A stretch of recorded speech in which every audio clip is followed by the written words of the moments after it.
Well, today, explosive testimony inside the courtroom during the Article 32 hearing for suspended Fort Hood OBGYN Major Blaine McGraw.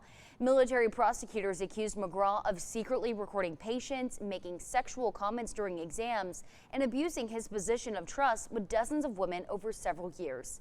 6 News reporter Juliana Jackson was on base for the emotional and graphic testimony, and we do want to warn you that what Juliana is about to explain is graphic and disturbing. Juliana. Yeah, Bailey, for more than 6 hours, the special trial counsel heard from key witness testimonies, and we also got a breakdown of the 96 alleged victims and some of those charges that McGraw is facing with them, many of them including unnecessary breast exams, inappropriate comments made about their bodies, inappropriately dressed for those exams, no chaperones in the room, and many of these victims were between the ages of 20 to 30 years old and were also alone in that room.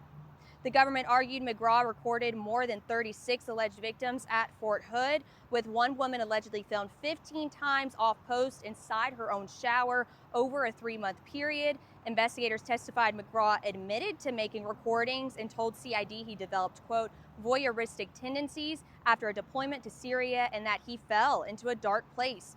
Prosecutors read alleged comments made during exams, including unprofessional and graphic comments on women's bodies. An expert OBGYN who reviewed the case testified she was shocked by the number of breast exams McGraw performed, saying many appeared medically unnecessary and were mostly done on young women under the age of 30.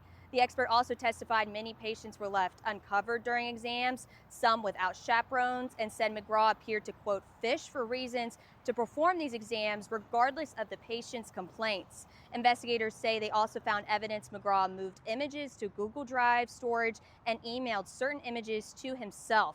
The government further alleged McGraw had an inappropriate sexual relationship with a patient and even attempted to influence testimony with another alleged victim in a separate court case. The defense pushed back on the investigation, questioning CID interview methods and arguing McGraw claimed the recordings were used for medical notes and documentation purposes. But in the end, McGraw's defense chose not to make a statement in court. What we can expect to happen next, the preliminary hearing officer from today's hearing will take all of this evidence, and we were told this could take a few weeks, up to 4 to 6 weeks, to make a decision on how we will proceed in this case. You can stay up to date here on 6 News for all the latest updates. In Killeen, Juliana Jackson, 6 News.